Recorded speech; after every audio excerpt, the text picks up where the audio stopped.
My brother-in-law who married my sister told my wife that he was in love with her. This led to a chain of horrific discoveries in our family. Yesterday, out of the blue, my brother-in-law asked my wife if she could meet him for lunch. He said there was something he needed to talk to her about. When my wife told me about his invitation, she seemed puzzled but not overly concerned. "Do you think it's about my sister?" she asked, furrowing her brow. "Maybe they're having problems, and he wants to get a woman's perspective on things." I found the whole situation odd. My brother-in-law had never reached out to my wife in this way before, but he often texted her and other family members for mundane reasons, so I didn't think much of it. After all, we were a close-knit family, and it wasn't unusual for us to support each other through tough times. "Go find out," I told her, shrugging off my initial unease. My wife agreed, deciding to meet him at a cafe near her office the next day. The next morning, as she was getting ready for work, she mentioned lunch again. "I'm still not sure what this is about," she said, a hint of worry in her voice. I reassured her, saying it was probably nothing serious. "Just listen to what he has to say, and if it's something we need to help with, we'll figure it out together," I said. It's a busy cafe, filled with the usual lunchtime crowd, and my wife feels a bit more at ease being in such a public setting. She arrives a bit early, finding a table near the window where she can keep an eye on the entrance. He arrives a few minutes later, looking more nervous than she's ever seen him. They exchange the usual pleasantries, talking about work and the kids for a few minutes.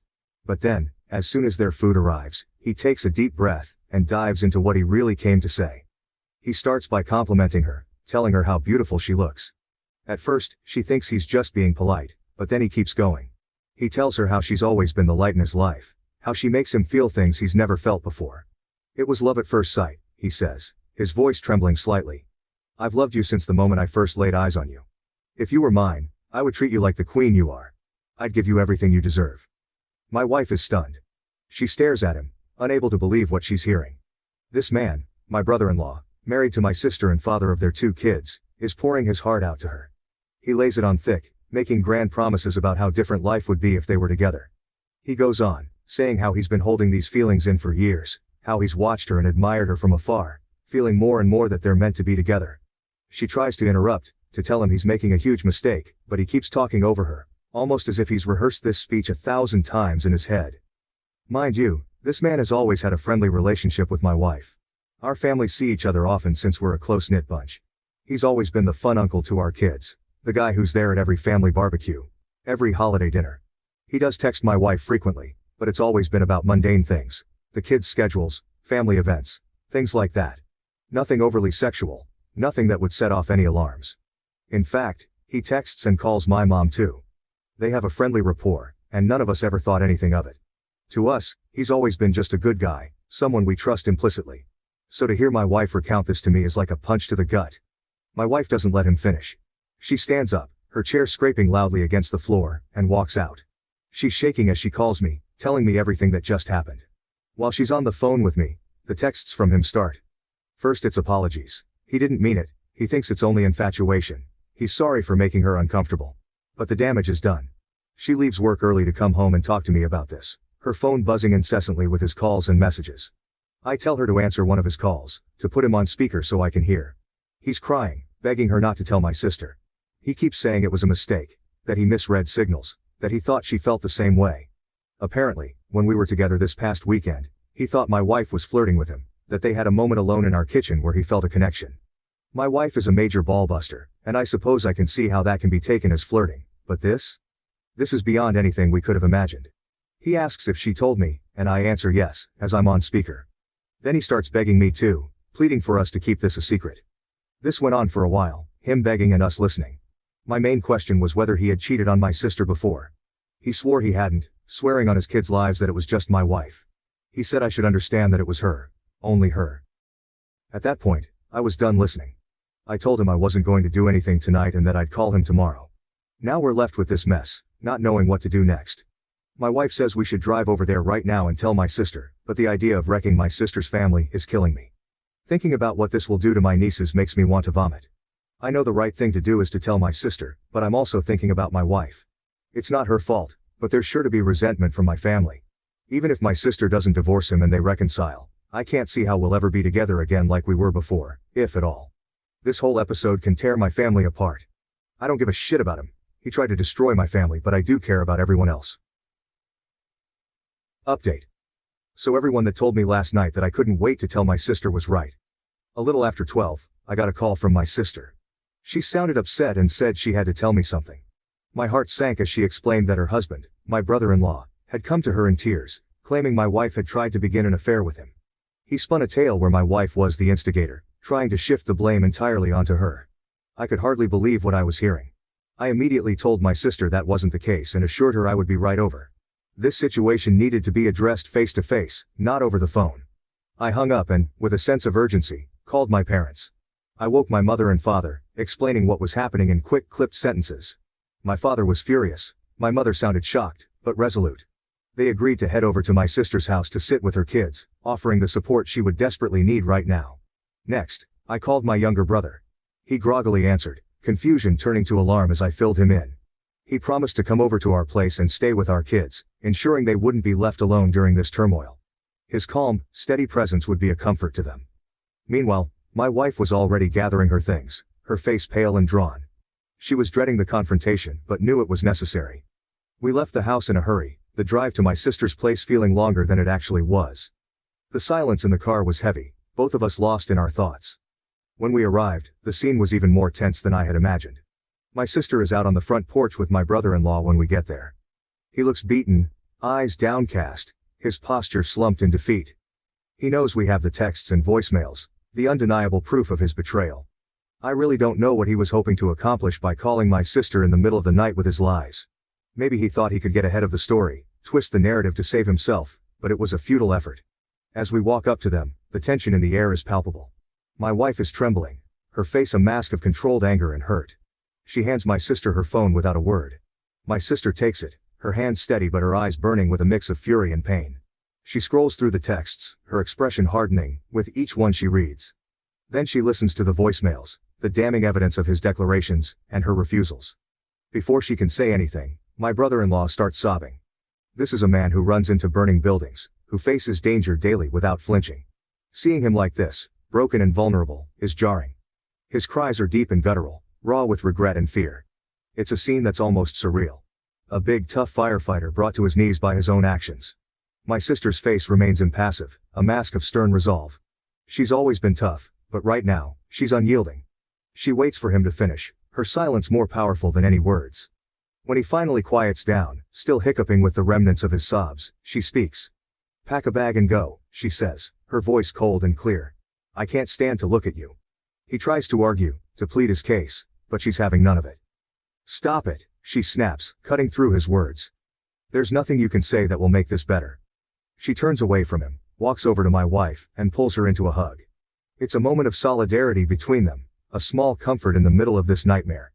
They've been friends since college, and the strength of their bond is evident. It's a relief to see that despite everything, they're standing together. This leaves me standing with my brother-in-law. He's a wreck, his face red and swollen from crying, his shoulders slumped. He looks at me, his eyes pleading for some kind of understanding or forgiveness, but I have none to offer. He tries to speak, his voice cracking, but I cut him off. You need to leave, I say firmly. This is your mess. You need to deal with the consequences. He nods, defeated, and slowly makes his way inside to pack his things. My sister stays with my wife, the two of them talking quietly, leaning on each other for support. The rest of the night is a blur of conversations and plans. We all rally around my sister, helping her figure out what to do next, how to protect her kids from the fallout. My sister begins questioning my wife, trying to understand why her husband thought any of this could possibly work out. He must have had some reason to believe she reciprocated his feelings. My sister insists that there hadn't been any issues in their marriage, everything had been normal. My wife is crying at this point, tears streaming down her face as she tries to make sense of the situation. There's nothing you haven't seen, she says, her voice shaking. She hands my sister her phone again, and together they painstakingly go through every text message sent over the past 2 years. They read each one carefully, looking for any hint of inappropriate behavior, but there's nothing there. My wife was just being herself. She has a playful personality, always joking around and teasing. It's part of what makes her so lovable and approachable. My brother-in-law has a similar sense of humor, and they've always teased each other in a lighthearted, harmless way. She does the same with my mom and my younger brother. It's just how she interacts with people. The only incident my wife can think of that might have been misconstrued happened this past weekend. She recounts it, trying to pinpoint where things went wrong. They were all together at our place, and she and my brother-in-law both reached for the fridge at the same time. They playfully jostled for who would get there first, laughing as they did so.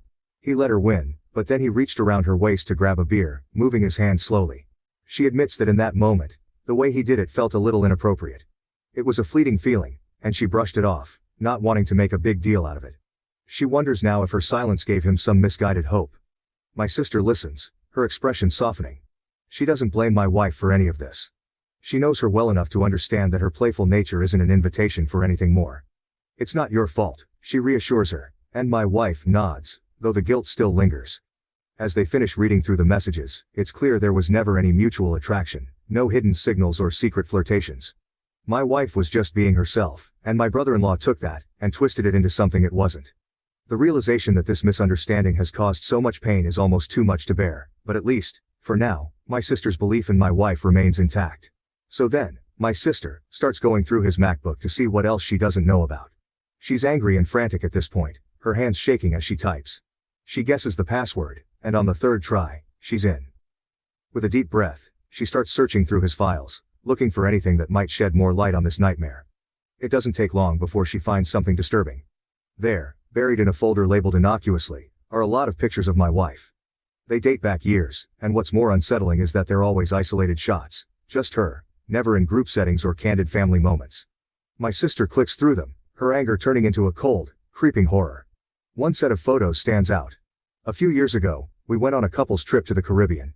It was a rare vacation without the kids, and my wife, feeling more relaxed in the adults-only environment, had worn a bikini. She usually doesn't, preferring more modest swimwear, but this time she had felt comfortable enough to do so. There were probably 50 pictures of her in that bikini, each one taken without her knowledge. My sister's face pales as she scrolls through them. It's clear he's been secretly snapping these photos for years, collecting them obsessively. The realization that he's been harboring this fixation, lurking in the shadows of family events, sends a shiver down her spine. Does this now enter restraining order territory? She wonders aloud, her voice barely above a whisper. This has taken a creepy turn, far beyond what any of us had imagined. The boundary between inappropriate and outright disturbing has been crossed. She calls us over, showing us the pictures. My wife gasps, her hand flying to her mouth in shock. She had no idea he was doing this, no inkling of his obsession. My sister, her anger now tempered by a deep sense of betrayal, starts talking about next steps. Legal action, protection for her kids, and a restraining order.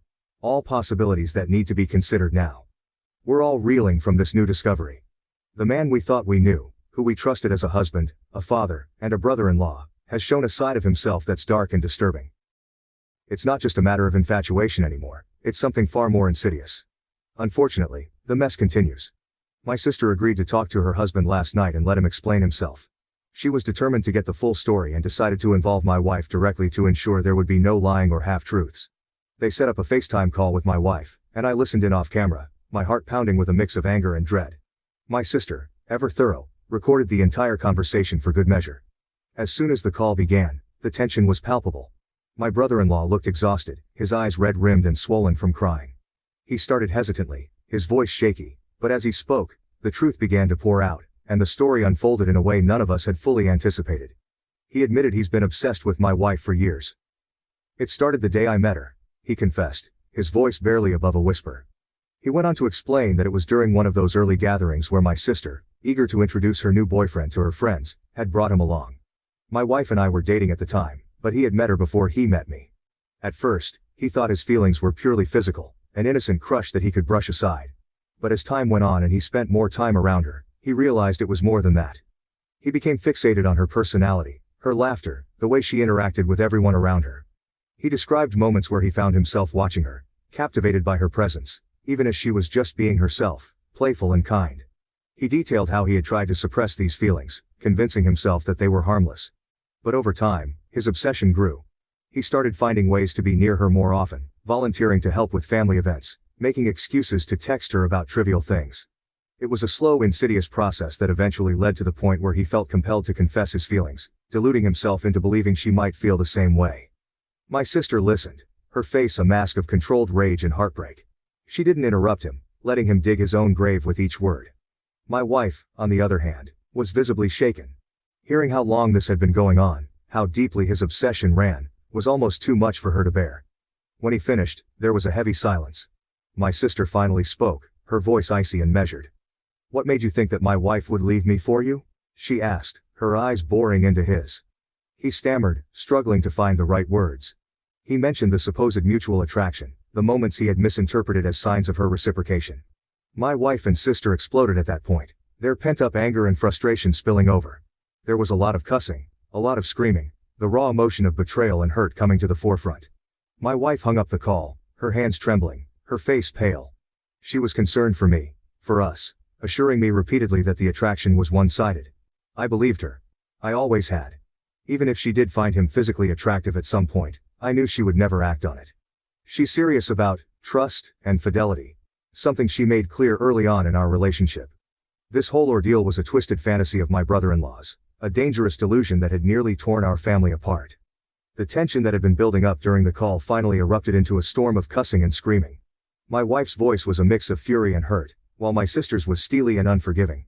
The barrage of emotions was overwhelming, the air thick with betrayal and disbelief. The phone call abruptly ended when my wife, shaking and distraught, hung up because she was concerned for me. She turned to me, her eyes wide with fear and confusion. It was one-sided, she assured me, her voice trembling. I never thought it wasn't, I replied, trying to soothe her. Even if she did find him physically attractive at some point, I knew she would never act on it. She's just not that type of person. Early on in our relationship, there was a moment that encapsulated her stance on trust and fidelity perfectly. I remember watching her one morning as she was dressing, admiring her without saying a word. She noticed, gave me a teasing smile and asked if I liked what I saw. But then her expression turned serious, almost cold. Never fuck up, she said, her tone leaving no room for misunderstanding. Or you'll never see this again. She meant every word. My wife is serious about trust. Once it's broken, it's almost impossible to mend. As I sat there, replaying the chaotic scene in my mind, I couldn't help but reflect on my brother-in-law. I knew he was a little cocky, always walking with a certain swagger, but my God, I never knew he thought so highly of himself to believe he could pull off something like this. His delusions of grandeur were staggering, completely detached from reality. I talked to my sister later on, once the initial shock had started to wear off and we could speak more calmly. She was resolute, determined to protect her children from the fallout of her husband's actions. She told me she would be contacting a lawyer first thing Monday morning to see what steps she could take to limit his exposure to their kids.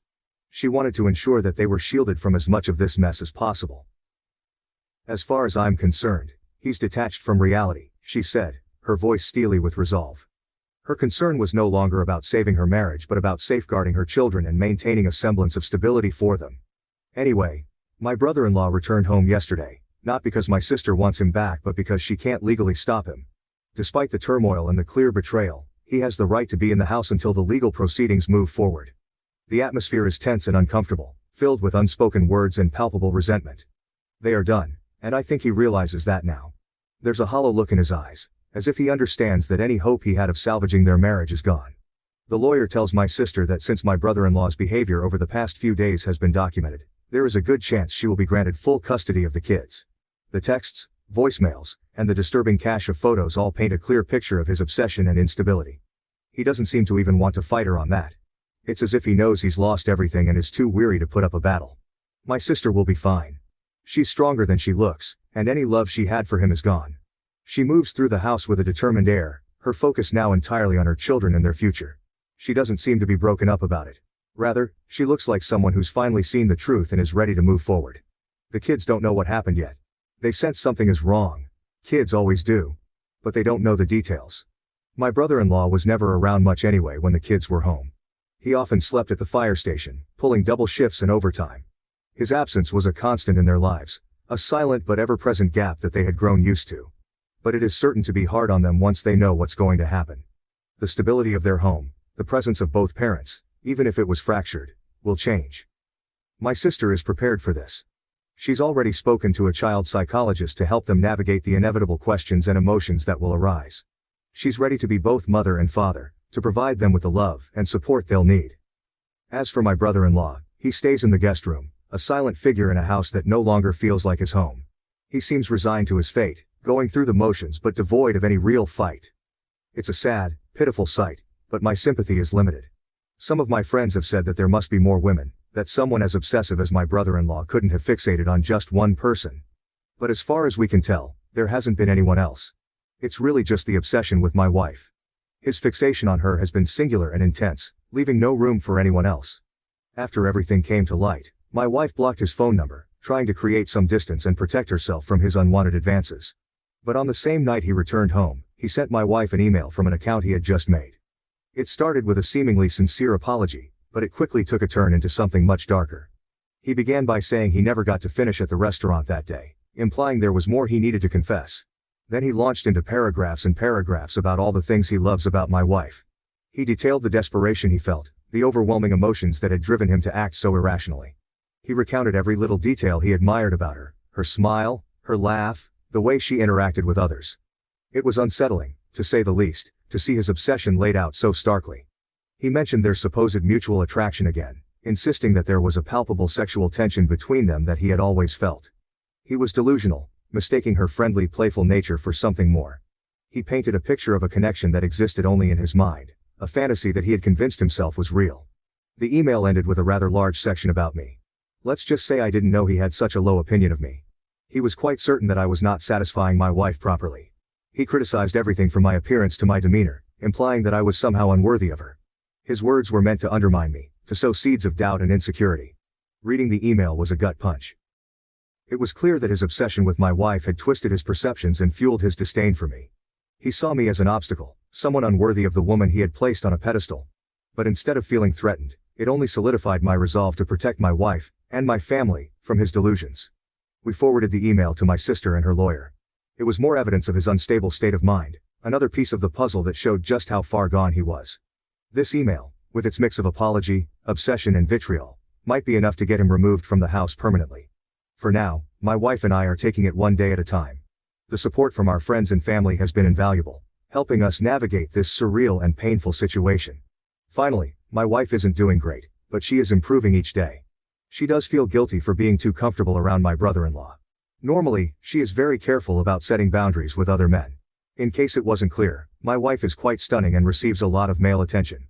However, she felt safe around my brother-in-law because he was family, and she never thought he would cross any lines. Fortunately, she and my sister are on good terms, and there doesn't seem to be any resentment, which is a relief. We will all be okay, but it will take time. Thank you to everyone who commented and offered their support. My primary concern throughout this was my sister and her children.